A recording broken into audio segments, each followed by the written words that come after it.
Hello everyone, this is Erik, the Asian movie enthusiast. So this time we're covering the better Asian horror films from the year 2001, in my opinion. In my last video I mentioned that I enjoyed over half of the movies from this particular year, but I was actually mistaken in making that statement because I forgot that I had added a few poor films into my analysis. So of the 19 horror films that we're covering from this particular year, I actually only enjoyed 9 of them, which is of course less than half. And those are the ones that I'm going to discuss in this video. However, while I was preparing for this video review, I looked more closely at these 9 films that I enjoyed, and I realized that there are not that many truly impressive Asian horror films from 2001.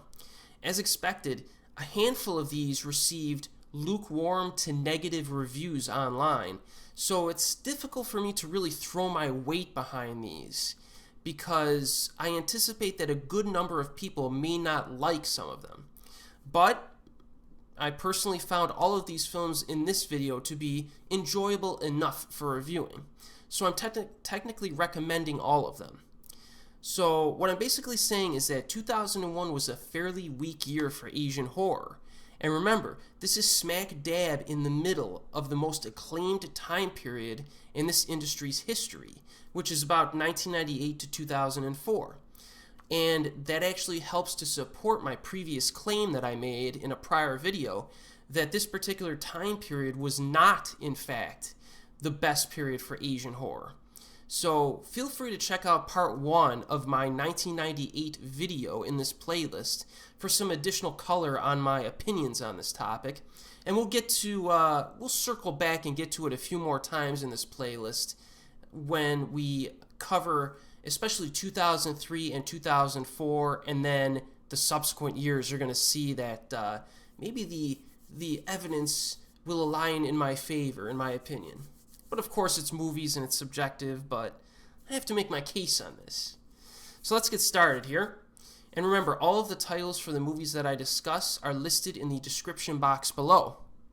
So the first film tonight is one that is bashed quite frequently, but I like it.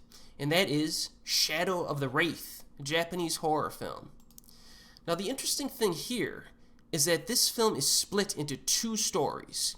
So 2 brothers are plunged into the realm of horror, one tormented by a stalker, and the other involved with a girl whose home is the site of eerie occurrences.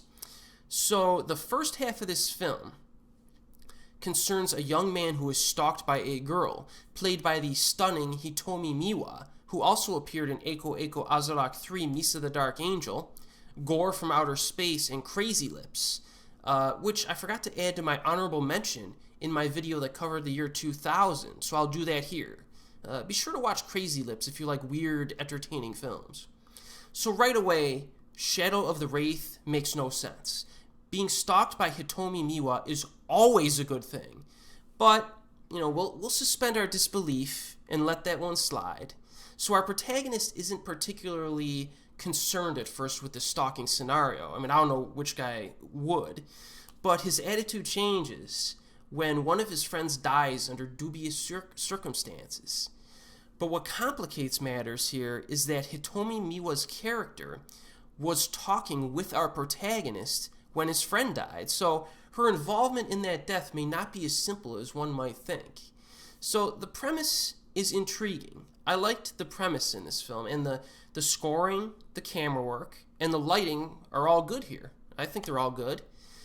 The story also implements a certain phenomena, which I won't spoil, that I always find interesting when I see it. And you'll know what I'm talking about if you've seen the film. Now, I found the first segment to be legitimately entertaining. Unfortunately, the second story is not as good, in my opinion. So the second half of the film is about a string of deaths within a neighborhood, but only within apartments that include the number 5. Well, that's a little bit different. A little different spin here. This has some likable, lively characters, but the story is kind of weak here. It is pretty weakly written. There are also some familiar elements at work here that are executed better in other Asian horror films. So this second segment has a few additional cliches that don't really work that well. So I did not like the second story very much, unfortunately. But with that said, I thought the first story makes Shadow of the Wraith a watchable affair. A lot of people really hate on this one. This one gets a lot of hate, so I'm definitely in a minority here. If you choose to watch it, go in with lowered expectations, which is something I always say, and I try to warn you. Hey, I recommend this movie, but a lot of people hate it, so the red flag should start going up. And if you watch it, keep your expectations low. On a side note, though, this film was directed by Toshiharu Ikeda, who previously gave us Evil Dead Trap and Mermaid Legend from the 1980s. So, the director here is pretty good. And this film isn't as good as Evil Dead Trap or Mermaid Legend, but, if you like the director, give this a shot. So DVD availability of Shadow of the Wraith is that it is moderately available on DVD, mostly used. I found a lot of used copies floating around, but I'm sure you could find a new one if you look. So the next film here is another installment in the Tomi A franchise, and that is Tomi A Rebirth, of course, from Japan. Now, Tomi A, the girl who cannot die, returns for this fourth film in the franchise. So the plot goes something like this. An artist named Hideo is painting his girlfriend Tomie, but she dismisses it as a poor painting. So he promptly kills her in a jealous rage with an art knife. So if you're familiar with the Tomie franchise at this point, you realize that this happens on occasion to this girl. Now, two of his friends help him bury her. Well, those are quite reliable friends, I must say. But when the three friends later arrive at a party, Tomie shows up and bad stuff happens. So in my previous films my previous reviews of this film series, I've never really focused on who the main actress is in these films, and there's a reason for this. And that reason is that the character of Tomie has been played by a different actress in every film, which is kind of weird. Even the Ju-on films have had the same lead actress play Kayako in most of those installments. And you barely really get to see her that much, or her face, and they've made sure they got the same actress in most of those films. But Tomie, they have kind of a revolving door of different actresses, which makes it kind of interesting because you get a different flavor in each film regarding the character. Now, if forced to choose a favorite, I might pick Miho Kano, who was in the first film, because I felt that she was the most demented. She just had kind of... It might be her facial expressions, but she gave a more demented performance than most of the other actresses, so I kind of like her the most. But unlike some of the other installments, Tomi A Rebirth was directed by Takashi Shimizu, who gave us the Ju-on franchise, as well as some other really good horror films that we are going to cover later. Now, Shimizu creates a dreamy mood here, which is nice, while still maintaining interest overall. So Tomi A Rebirth is similar in style to the other films in this franchise, and this one has enough in terms of some good deaths and some interesting oddities to be worth a watch. I would say that if you're not a fan of the previous films, this one is not going to change your mind. So don't think that Takashi Shimizu totally redefined this franchise, that he came in and retooled it. He really didn't. He kept it similar with his predecessors and added maybe a little bit of his own touch to it. So, just to give you a heads up on that. Now, DVD availability here of Tomi A Rebirth is that it is widely available on DVD, and I believe it is included in that 5-disc box set that is floating around as well. Alright, so now we move to Hong Kong for our next one. And this one's a bit different. And that is, get a load to this title, Human Pork Chop, Hong Kong horror drama hybrid. Now, the title is funny and kind of stupid, but it's actually disturbing because this is based on a real-life event. A group of low-level criminals kidnapped a drug-addicted prostitute and tortured her. Now, I don't know if she was actually drug-addicted in real life, but that's the plot of this movie. The real-life event is known as the Hello Kitty murder, which was perpetrated against a nightclub hostess. So maybe they were, maybe the movie expands a little bit or is a bit inaccurate in terms of who this woman was. Maybe she was a prostitute, maybe she wasn't. I haven't done a lot of research on the real life case. But this girl in real life was actually kidnapped, dragged into an apartment, and tortured for a time. And then, this is kind of nasty, but she was later decapitated and her head was stuffed inside a Hello Kitty doll, hence the name of the case that the newspapers ran with. So, this film is rather slow-paced, but it actually does a good job at showing the lives of the low-level criminals, as well as the increasingly inhumane bullying of the victim. A few of the protagonists here are actually portrayed as common people, human beings. They're not mustache-twirling psychos who let the bullying get out of hand. So some of these guys are pretty nasty, and then some of them are kind of normal people that were caught up in the situation and just let things get out of hand. Now, despite this film's reputation, there is almost no gore on display at all, which is kind of surprising. The violence is very tame in this, but the impact is still felt dramatically. Now there seem to be some similarities here. If you followed some of my previous videos in this playlist, some bells might be ringing off in your head, like I've heard of a similar scenario before for a film, and you have. Because there are some similarities here with a separate, yet equally disturbing real-life torture and murder that occurred in Japan, which ultimately resulted in 3 films based on that event. 2 of which we already covered, and that is Concrete Encased High School Girl Murder Case and Juvenile Crime. So both of these events occurred over an extended period of time, took place in an apartment complex, and was inflicted upon one young woman. Both situations were also perpetrated by delinquents with ties to the criminal underworld, so it's kind of odd. 2 very similar real-life cases in 2 different countries were made into multiple films in both countries. And with an English title, like I said, like Human Pork Chop, you would expect an exploitative mishandling of the subject matter, but that's not the case here. This film's a little bit better than one might expect. So, I actually recommend this. I thought it was a pretty good film. Now, on a side note, Human Pork Chop, as I just briefly mentioned, is not the only film that was based on this event. There's another Hong Kong film entitled There's a Secret in My Soup, which deals with the same event. Where do they get the titles for these? I mean, you're basing a movie on a nasty real-life event, and those are the 2 titles you choose? Those might be the American translations. I'm not quite sure. I hope the Hong Kong, the Cantonese, or the Chinese original titles were a little bit more respectful of the real-life events. But this other film, There's a Secret in My Soup, deals with the same event, but is unfortunately pretty bad in its execution. The acting is bad, the film in general is boring to watch, and there are also a few very stupid nudie scenes involving seductive dancing and cheesy music. So you can skip that one because it does feel exploitative and is not entertaining in general. So if you want a movie based on this particular event, I say go with Human Pork Chop. Now, the DVD availability of this film is unfortunately out of print, but I did see it streaming on YouTube. I'm not sure if it's censored at all or complete, but you could give it a shot. Check it out if you're interested.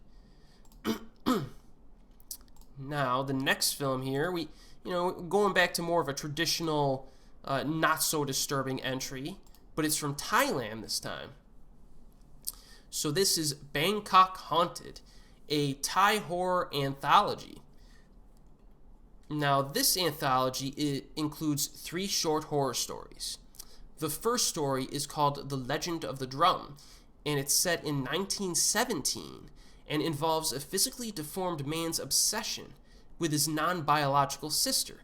So the sister is basically like a very beautiful dancer, a very talented dancer who's beautiful, who falls in love with a man, okay? But the deformed brother, non-biological brother, I'll emphasize again, his jealousy leads to conflict. So this is a kind of slow-paced film, but it has an emphasis on Thai culture and custom, which is a plus. The story is good, and the horror sequences are shot fairly well. Scoring is a bit hit or miss here. Some of the musical choices I didn't really like, but this has an authentic feel to it and is generally entertaining. So I liked the first segment here in Bangkok Haunted. Now the second story is called Black Magic Woman. It's about a woman who uses a love potion with unintended side effects. So the potion basically makes the user irresistible to men. But a problem may lie in how the potion is produced and what it's made from. Unfortunately, the second segment is mediocre overall. It's mostly forgettable stuff. None of the dramatic or horror elements really land with any impact. It's just a very limp segment overall. So it's not terrible or anything because the acting and the direction are okay, but it is the weakest of this anthology. So I thought it was wishy-washy. Now the third story here, entitled Revenge, has a cop investigate the circumstances surrounding a murder staged as a suicide. So this one plays out kind of like a forensic mystery film with some very interesting developments down the stretch. There's an explanation at the end of the film, almost like a revelation of how this murder took place, and it's very cool stuff. I really like that. Kind of clever. So this third segment was actually directed by Oxide Pang. I think this is our first coverage of this man, who would later go on a scorching hot streak of entertaining horror films from Hong Kong, actually. Now, I think Oxide actually has a twin brother, Danny, and I'm not sure exactly what their heritage is, because they're technically Hong Kong directors, but they film a lot of their films in Thailand. So it's kind of interesting how the production goes on these guys' films. We'll get to that in later films, though. But a few of Oxide Pang's films, along with his brother Danny, are really good, and we're going to cover those later. So, with regard to Bangkok Haunted, I enjoyed it. You know, you get a good segment, a mediocre segment, and a very good segment. So it's overall positive stuff here. Now, the availability is that it is widely available on DVD. Next here, so the first 4 films that we've covered in this video, okay, are relatively equal in my eyes. I thought all of them were pretty good. The next film we're going to cover, though, is one that I enjoyed a bit more, and it's one of the most reviled Asian horror films in my DVD library. And you know what? I'm still proud and happy that I have it in my DVD library. Everyone thinks this movie is just awful, but I don't. And that is St. Johns Wort, also known as Otogiriso, Japanese horror film. Now, a girl and her ex-boyfriend, who are both video game designers, visit her recently inherited mansion, which has a dubious history. Now, before you assume that ghosts appear, I'm going to inform you right now that the mansion is not haunted. So the threat here is a human one, and the greatest positive to this movie are the aesthetics. The visuals are kind of unique here, using a mix of color schemes, camera angles, first-person perspectives, and a style that reminded me of the Resident Evil video games.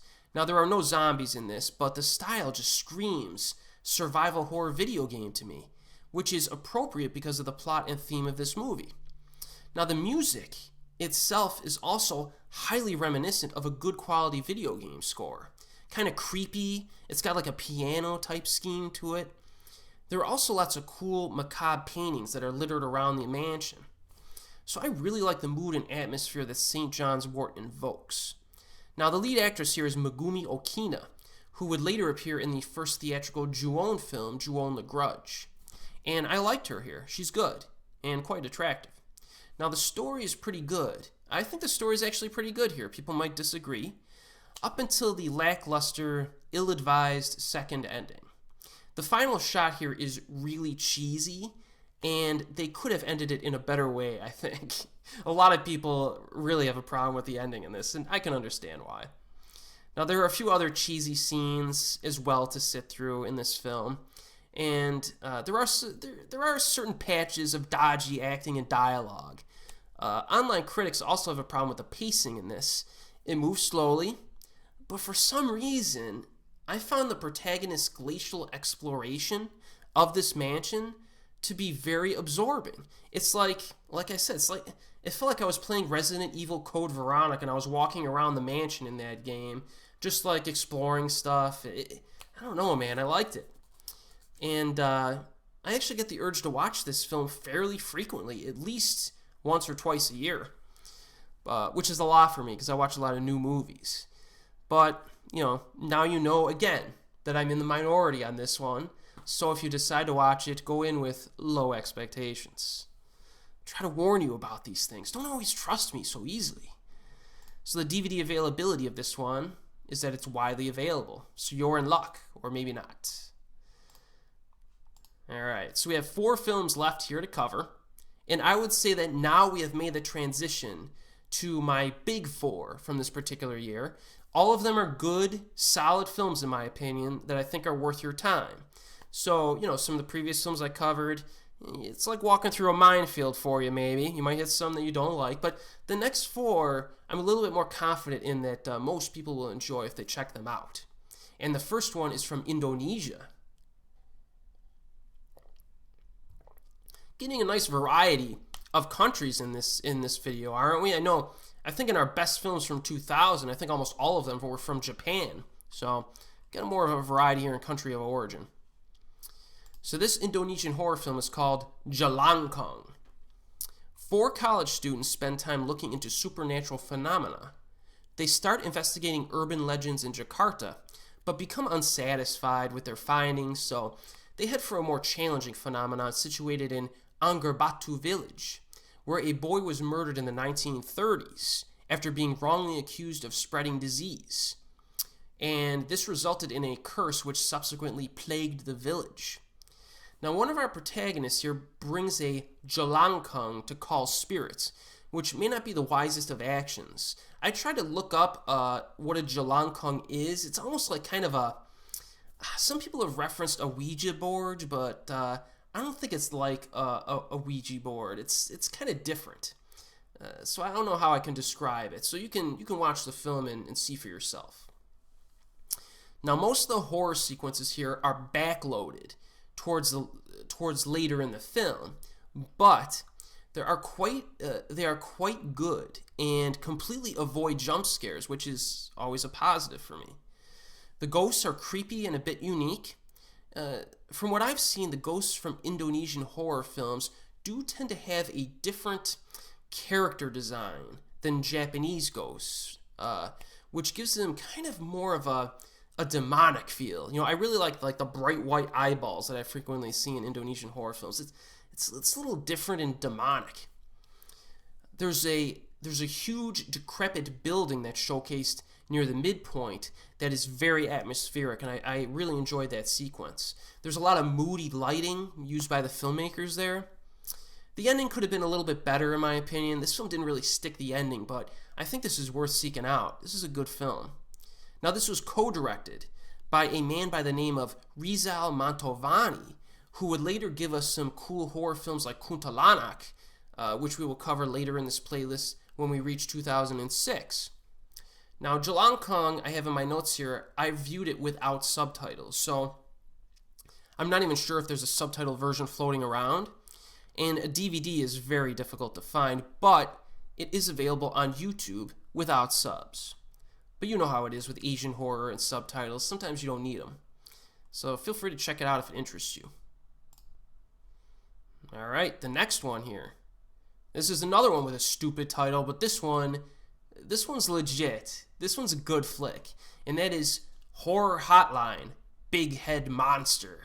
A Hong Kong horror film. Stupid title, good movie.